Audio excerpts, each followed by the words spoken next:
Bonjour à tous. Aujourd'hui, nous sommes le mercredi avec notre ami Scott Ritter est de retour avec nous.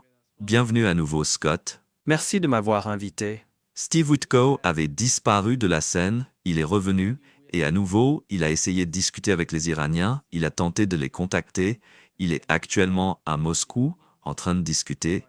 Il est parti, mais il a eu une réunion avec Vladimir Poutine. Jusqu'à présent, on ne connaît pas encore l'issue de cette rencontre. Mais en ce qui concerne Donald Trump, sa stratégie et la façon dont il parle de la guerre en Ukraine, on a l'impression qu'il ne sait pas vraiment ce qui se passe. Voici ce qu'il a déclaré, rien qu'hier. Eh bien, il faut comprendre quelque chose d'important.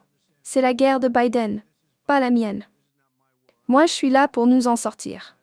C'est un gâchis, et je suis là pour nous en sortir. Je n'avais pas entendu parler de cette histoire d'homme de 60 ans, vous savez, etc. Mais, c'est la guerre de Biden, et on travaille très dur pour en sortir. Voilà plus de 8 mois qu'on parle du fait que Zelensky essaie d'envoyer au front des jeunes, des personnes âgées, des gens de plus de 60 ans. Et Donald Trump affirme qu'il ne le sait pas, qu'il n'en a aucune idée. Alors comment peut-on supposer qu'il est au courant de ce qui se passe réellement dans le dossier ukrainien? Je pense qu'on peut supposer, sans qu'un doute, qu'il ne sait absolument rien de ce qui se passe en Ukraine. Il y a encore quelques jours, il a tenu des propos totalement délirants. Il a affirmé que les Russes avaient perdu 20 000 hommes en un mois, le mois dernier, et que l'Ukraine, de son côté, n'avait perdu que 8 000 soldats depuis janvier. Si ce sont les chiffres qu'il cite en tant que président des États-Unis, alors soit il ne comprend rien à ce qu'on lui dit, soit on lui sert sciemment de la désinformation. Et ces chiffres, ils viennent du côté ukrainien. Ce sont des données fantaisistes que les extrémistes ukrainiens très actifs sur les réseaux sociaux se plaisent à inventer. Ce qui signifie que le président est entouré de gens qui fouillent les comptes Twitter et autres pour en extraire des chiffres inventés qu'il compile pour ensuite les lui présenter. C'est profondément inquiétant. Tu as parlé plusieurs fois avec Ray McGovern. Lui, c'était l'homme qui informait le président tous les matins. C'était le briefer de la CIA pour le rapport présidentiel quotidien. Moi, je n'ai jamais été briefer, mais je sais que j'ai été mentionné dans plusieurs rapports présidentiels. Et je sais ce qu'il faut pour qu'une information y figure.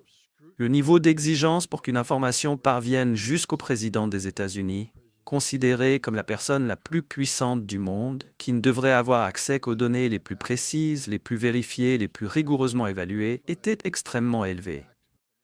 La CIA se pliait en quatre pour s'assurer que tout ce qui entrait dans ce rapport soit solide, parce qu'à ce niveau-là, on n'a pas droit à une seconde chance.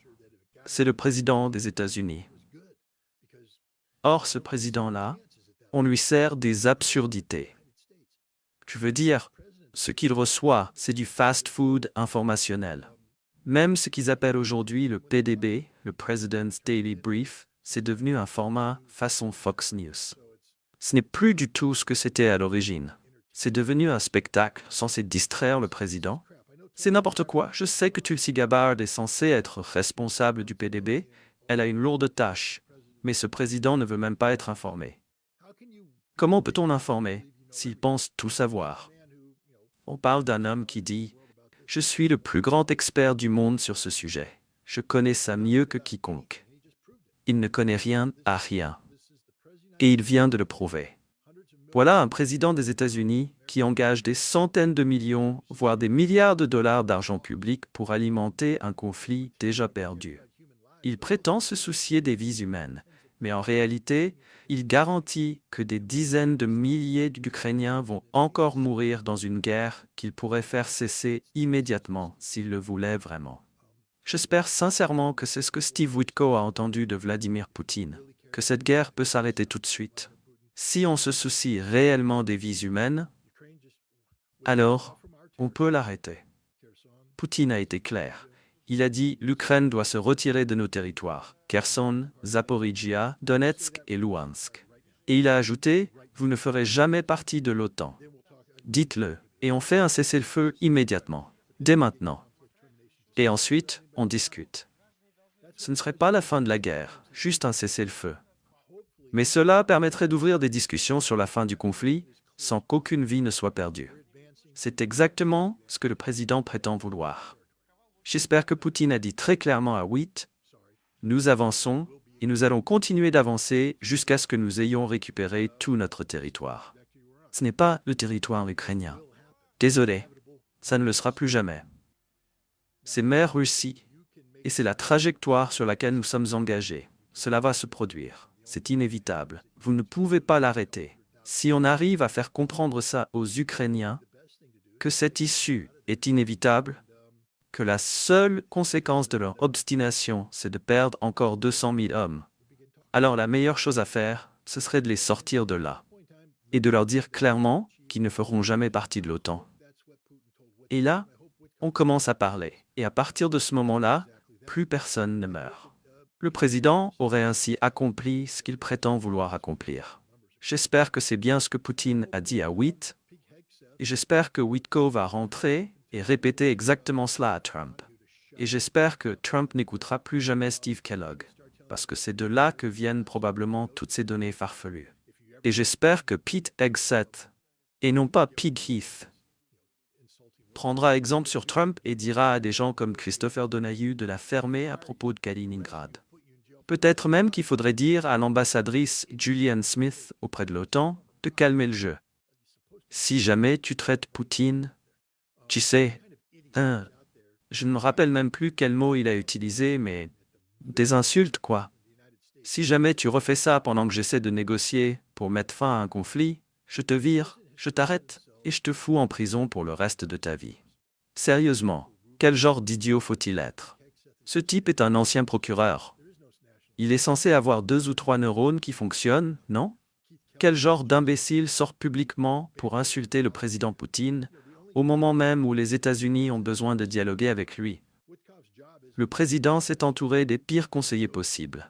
Marco Rubio est une catastrophe. Peg est tout simplement aussi ignorant que la journée est longue. Il n'y a plus de conseiller à la sécurité nationale. Marco Rubio s'acharne sur ce sujet. Keith Kellogg, lui, vit dans le pays imaginaire de Bandera. Le seul en qui il semble avoir un minimum confiance, c'est Steve Witkoff. Et encore, le rôle de Witkoff, ce n'est pas de négocier. Son rôle, c'est de transmettre un message. Porter celui du président Trump et rapporter celui de Poutine. Moi, j'ai confiance en Witkoff dans cette fonction. On verra. Mais il faut aussi se souvenir que Witkoff, c'était déjà le type censé négocier avec les Iraniens juste avant que les Israéliens ne lancent leur attaque surprise. Et ça, c'est un autre problème que les Russes doivent gérer. Et moi, si j'avais été à leur place, enfin... Ouais, voilà pourquoi. Je ne serais jamais président de quoi que ce soit. J'aurais dit à Witkoff, tu es là. Mais comment puis-je savoir? Tu sais, Trump vient de rapprocher 2 sous-marins de classe Ohio des côtes russes. Comment savoir que tu n'es pas ici simplement pour nous endormir avant une attaque surprise? On ne peut plus te faire confiance? On ne te croit plus? Peut-être que toi, tu es sincère, mais ton président, l'est-il vraiment? Voilà le genre de choses qu'il faut rapporter à Trump. Il faut qu'on lui dise, il faut changer ta manière de faire de la politique. Parce que là, ce que tu fais est une honte. Ça décrédibilise complètement les États-Unis. Et au moment où on a le plus besoin de diplomatie, on ne peut pas en faire. Parce que, qui va encore nous faire confiance? Plus personne ne devrait jamais nous faire confiance. Pas lui, pas ce président. Ce n'est pas seulement les sous-marins. Il a aussi déployé des armes nucléaires en Europe, au Royaume-Uni. Ça m'inquiète pas, franchement. C'est ce que c'est. On a déjà plus de 100 bombes là-bas. Alors, 20 de plus. Et alors? Qui s'en soucie? C'est juste de la stupidité. C'est idiot. Idiot. Mais qu'il y ait quelques B-61-12 en plus en Angleterre, plutôt qu'aux Pays-Bas, en Italie, en Belgique ou en Turquie, elles sont déjà là. Alors non, ça ne me réjouit pas. Mais c'est pas ça qui m'empêche de dormir. Ce qui m'empêche de dormir, c'est le mouvement des sous-marins de classe Ohio. Ça, c'est inquiétant. Ce qui m'inquiète aussi, c'est la volonté continue des États-Unis de déployer le missile Dark Eagle en Europe. C'est un missile hypersonique. Et ça m'empêche de dormir. Ce qui m'empêche de dormir, c'est que les Russes ont abandonné le moratoire qu'ils s'imposaient eux-mêmes sur le déploiement de systèmes de type NF. Et maintenant, le missile Archnik est en production de série. Et en cours de déploiement. Tu sais, Je ne pense pas que tu sois assez vieux pour te souvenir de la crise des SS-20 dans les années 70 quand les Soviétiques ont sorti ce missile. Ça a tout changé. L'OTAN est passé de « bon, peut-être qu'on peut encore faire quelque chose. On est mort. Dès que ça commence, on est tous morts. » À cause de ce système qui balaye tout. Ça a mené à une crise. On a alors déployé les Pershing II et les missiles de croisière au sol en Europe. Ce qui nous a mis au bord du gouffre. Une situation qui aurait pu tuer tout le monde.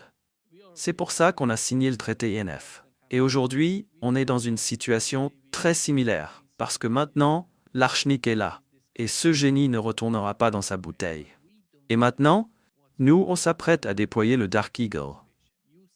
Ce qui nous ramène exactement à la situation de 1985-1986. À l'époque, on avait les Pershing II, capables de frapper Moscou en 7 à 12 minutes. Les Soviétiques, eux, avaient les SS-20, capables de submerger toute l'Europe et de tout détruire. Aujourd'hui, dans un an, on aura le Dark Eagle, capable encore une fois de frapper Moscou en quelques minutes. Et les Russes auront l'Archnik, qui peut anéantir toute l'Europe. Waouh! On pourrait croire qu'on aurait appris la leçon, mais non. Et c'est ça qui me préoccupe. Que Donald Trump, comme l'idiot qu'il est, balance encore quelques B-61-12 supplémentaires en Angleterre, ce n'est pas un changement fondamental. Ça ne change pas l'équilibre des forces. L'Archnik, lui, change radicalement l'équilibre stratégique. Et aujourd'hui, on n'a plus aucun traité pour limiter ça. Le traité New START expire le 4 février prochain. Et quand il aura expiré, on n'aura plus aucun cadre légal pour contrôler quoi que ce soit. On va passer de 1550 ogives déployées à plus de 4 ou 5000, quasiment du jour au lendemain. Les États-Unis ont déjà un plan pour ça, et on s'en vante. Ça montre à quel point on peut négocier de mauvaise foi. Sous New START, on a mis beaucoup d'ogives en réserve, en faisant passer les Minuteman 3 de 3 ogives à une seule.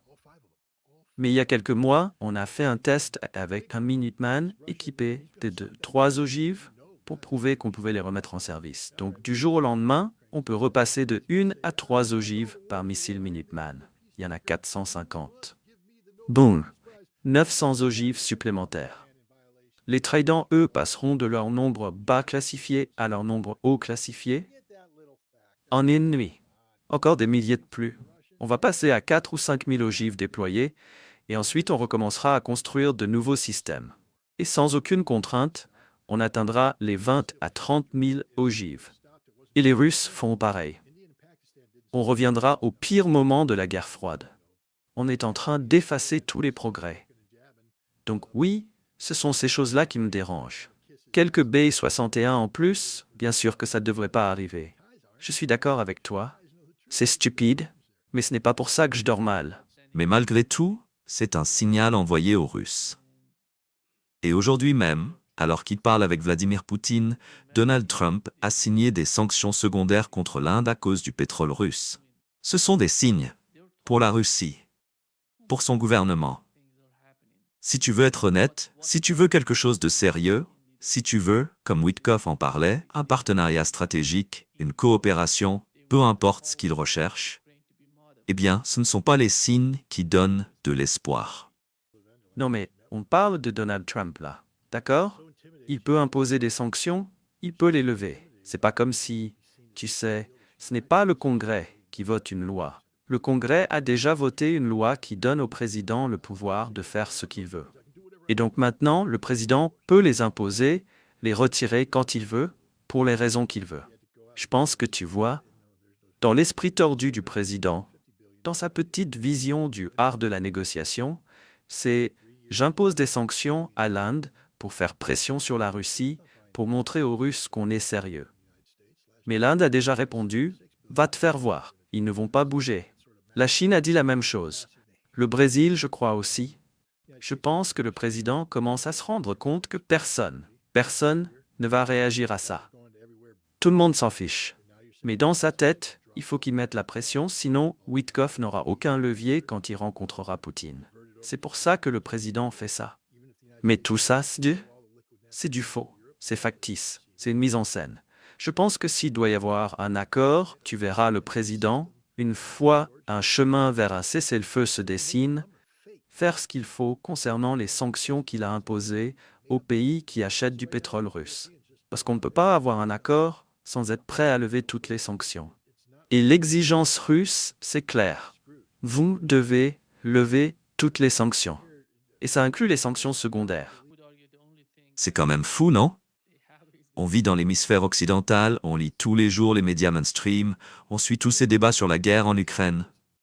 Mais on ne sait même pas ce que pense l'administration Trump. Tu as dit qu'on savait plus ou moins ce que la Russie voulait comme règlement en Ukraine. C'est vrai que Pas plus ou moins. On le sait. Parce que Poutine nous le dit. Parce qu'il est honnête avec nous. Et tu sais, d'anciens hauts responsables, je crois que c'était à la Banque mondiale, on dit, quand on s'assoit avec Vladimir Poutine en réunion, il sait tout. Il est parfaitement préparé. On ne peut pas le piéger. Il maîtrise son sujet. Il n'a pas besoin de notes. Il a tout étudié à l'avance. C'est ça la personne à qui on a affaire.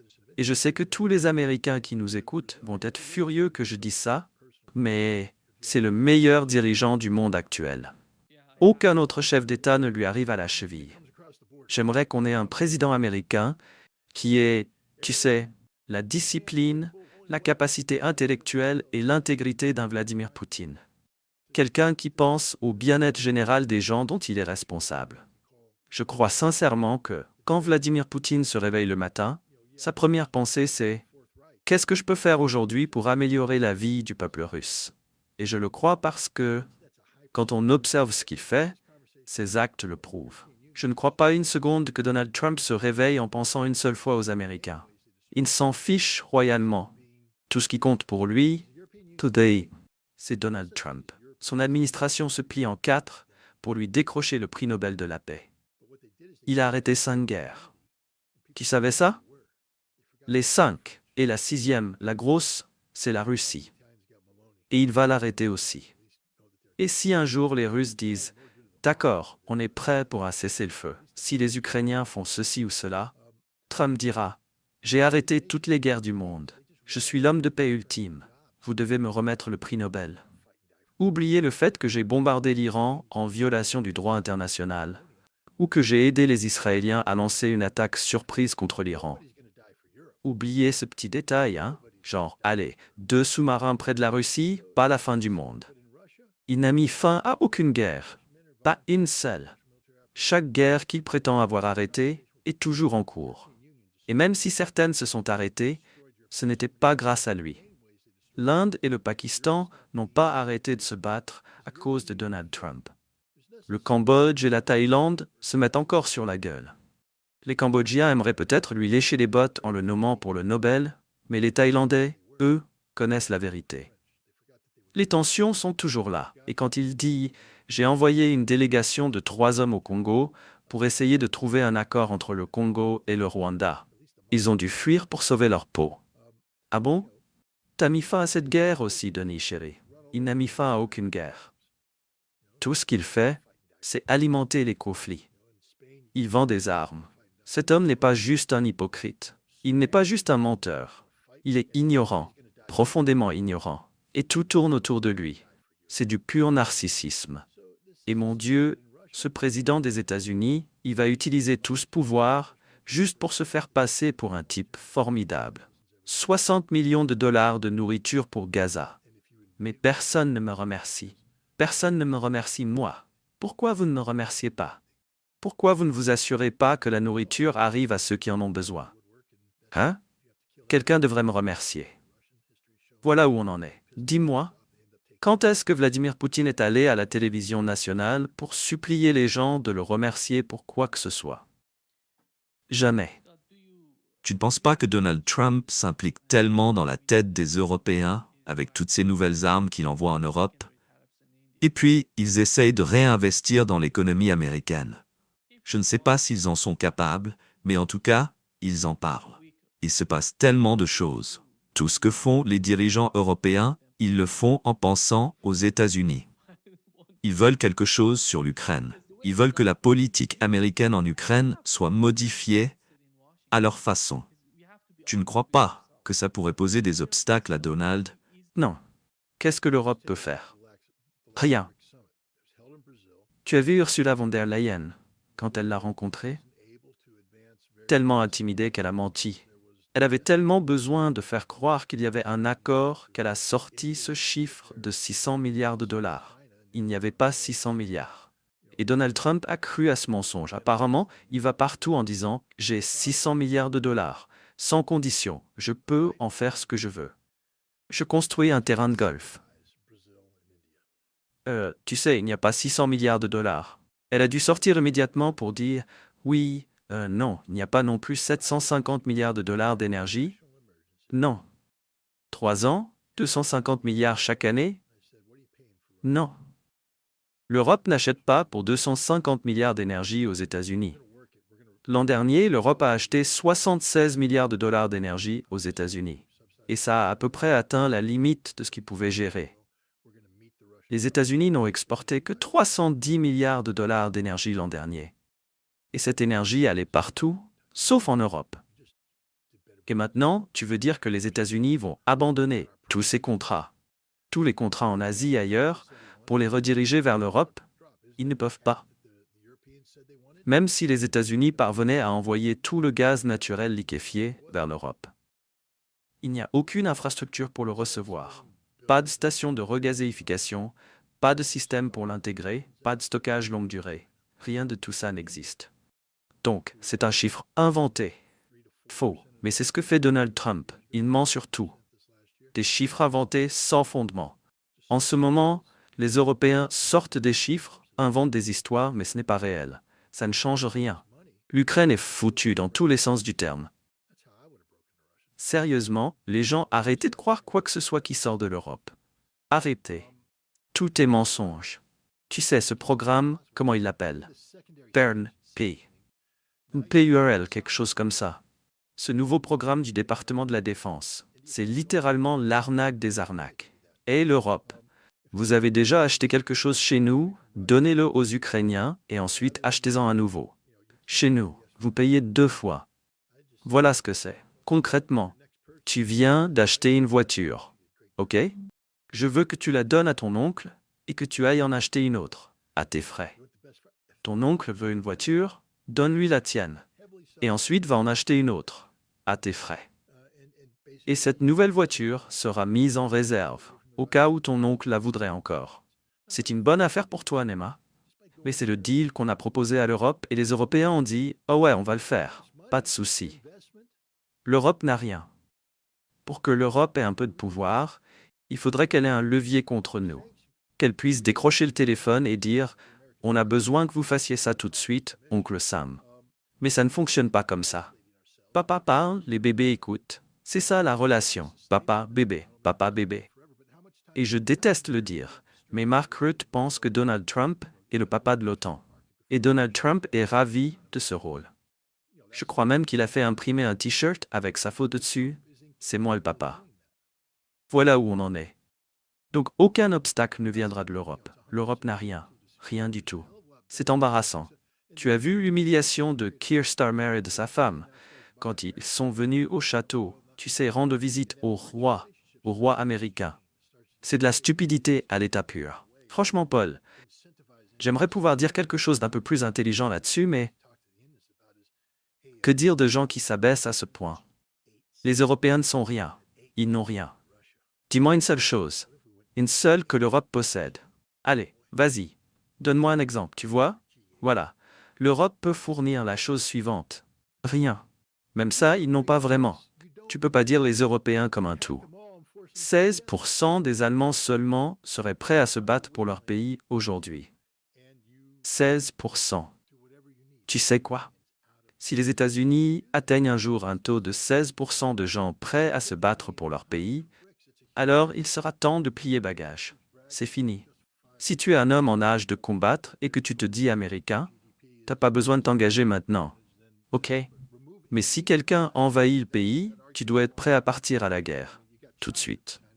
Tout abandonner et partir te battre. Donner ta vie. C'est ça être américain.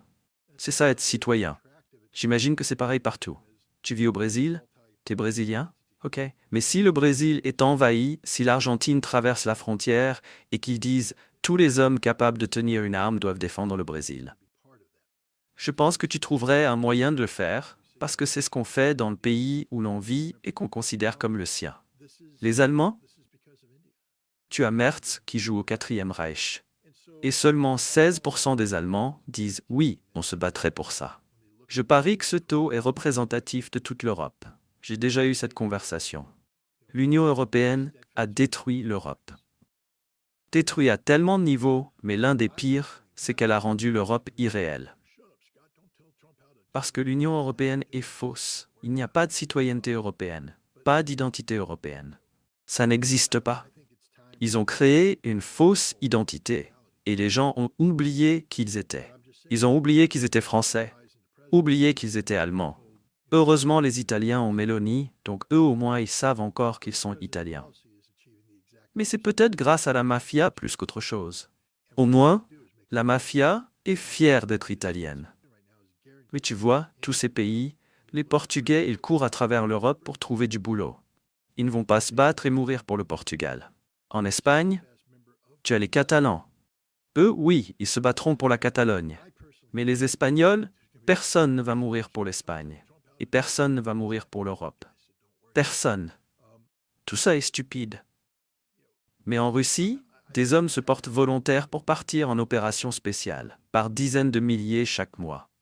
Et si tu envahis la Russie, comme l'Allemagne et l'OTAN disent qu'ils pourraient devoir le faire, alors c'est fini. Chaque homme sort de l'ombre. Et c'est la guerre totale. Tu dois tuer chaque Russe. Et tu ne peux pas tuer chaque Russe. L'histoire l'a prouvé. Quand tu fous en rogne les Russes, ils prennent ta capitale. Demande aux Français. Demande aux Allemands. Scott, tu as mentionné le Brésil, et on sait, en ce moment, Donald Trump a appliqué des taxes secondaires en Inde, et ils font pareil au Brésil. Si tu veux affaiblir les BRICS, que ferais-tu? Tu attaques tous ensemble ou un par un? Parce que la manière dont Donald Trump agit, on doit comprendre la mentalité à Washington, il faut être honnête avec nous-mêmes. Y a-t-il un processus rationnel de réflexion à Washington? Parce que quand tu attaques le Brésil n'a rien à voir avec ce qui se passe au Moyen-Orient, en Ukraine. Rien. Ils essaient de négocier, de discuter avec les États-Unis, mais finalement tu ne vois pas ce genre de mentalité à Washington pour comprendre ça. Avant de poursuivre cette vidéo, nous aimerions vous demander un petit geste de soutien. Rejoignez notre chaîne pour nous aider à continuer à offrir au public francophone un contenu informatif, libre et surtout différent de ce que diffusent les médias traditionnels, souvent bien loin de la réalité. Produire ces vidéos demande du temps, de l'énergie et surtout beaucoup de ressources. Et comme nous refusons de dépendre uniquement des vues YouTube, votre soutien direct est essentiel pour préserver notre indépendance. Cliquez simplement sur le bouton « Rejoindre » juste à côté du bouton « S'abonner » ou suivez le lien disponible en description. Merci d'avance pour votre soutien et maintenant, place à la suite de notre vidéo. Je dirais, écoute, Trump avait les BRICS au bord du gouffre. Regarde juste le dernier sommet des BRICS qui s'est tenu au Brésil. Lula n'a pas pu avancer de politique très agressive, car il y avait des résistances internes du genre, tu sais non, l'Inde est en conflit avec la Chine et l'Inde est acculée. Tu sais, on n'est plus vraiment à fond là-dedans. Donc si j'étais Donald Trump, j'aurais fait ça. Ok, je dois inciter le Brésil et l'Inde. On a un budget de défense de 1000 milliards de dollars. J'aurais déclaré une urgence nationale et j'irais en Inde en disant « Combien d'huile russe achetez-vous? Combien de pétrole russe vous faut-il? Ok, on va s'en occuper. Vous allez obtenir tout le pétrole dont vous avez besoin au prix qu'il vous faut. Je vais vous vendre du pétrole américain subventionné. On fera en sorte que d'autres vous vendent du pétrole subventionné. On alignera les prix russes, mais vous achèterez plus de pétrole russe. Vous achèterez chez nous. » Que peuvent faire les Russes à ce moment-là? Tu ne les sanctionnes pas. Tu fais juste de meilleures affaires. Ensuite, les Russes reviennent et disent « Bon, on va baisser encore nos prix. » N'est-ce pas ce que Trump voulait? Je veux une baisse de 10 dollars. N'est-ce pas la limite que les Européens voulaient imposer? On veut plafonner combien les Russes gagnent sur le pétrole. Au lieu de dépenser des milliards en armes qu'on jette, tu veux affamer les Russes. Tu ne peux pas le faire avec la Chine, mais avec l'Inde, qui est passée de 3 à 4% d'achat de pétrole russe il y a quelques années à 40% l'année dernière. Non, subventionne l'huile alternative. Rends-la compétitive. Ça nous coûte de l'argent. Mais l'objectif, c'était de briser les Russes. C'est comme ça que je les aurais brisés. Je leur aurais dit, oui, ils ont besoin de pétrole. Rendons ça impossible. Et avec la sanction secondaire, en sanctionnant maintenant, tu menaces la souveraineté de l'Inde.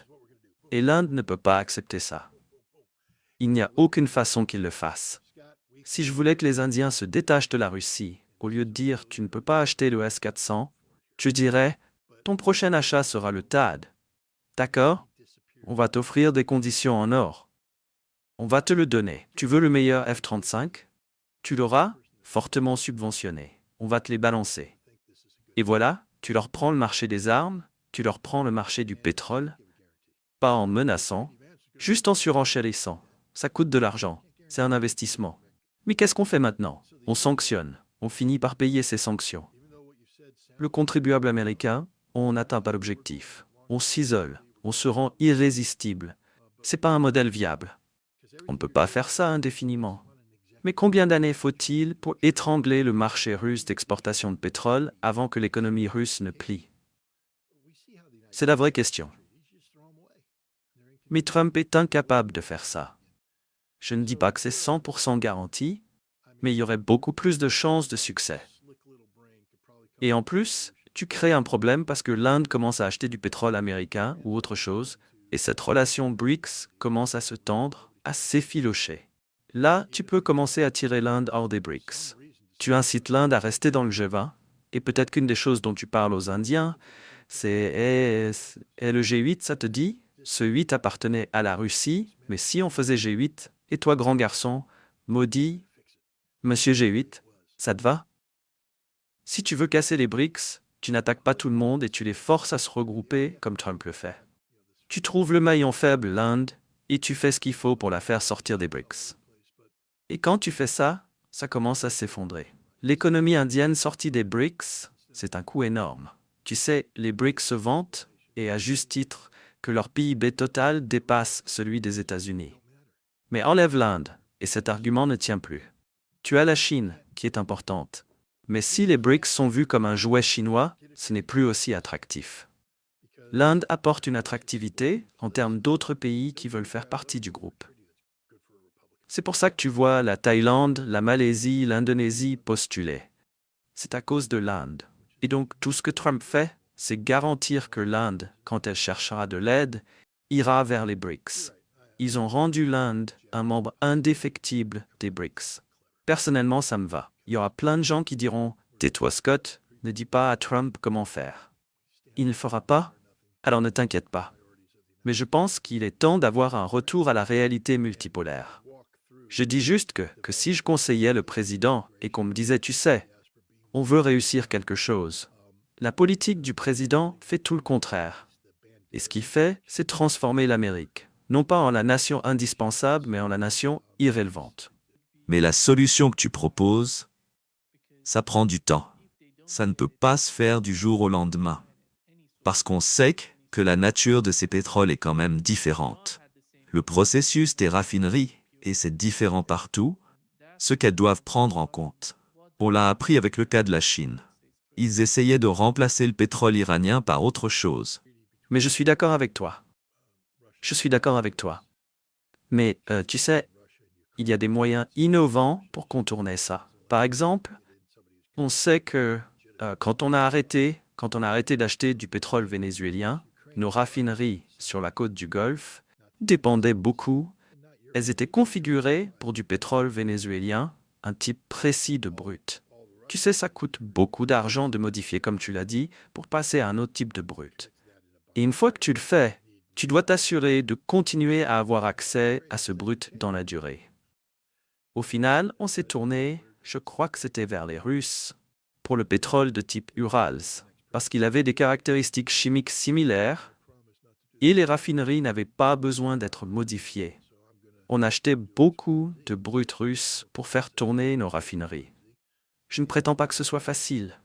Je dis juste qu'il y a Tu sais des manières de faire. Par exemple, je pourrais acheter discrètement du brut vénézuélien pour remplacer le pétrole russe.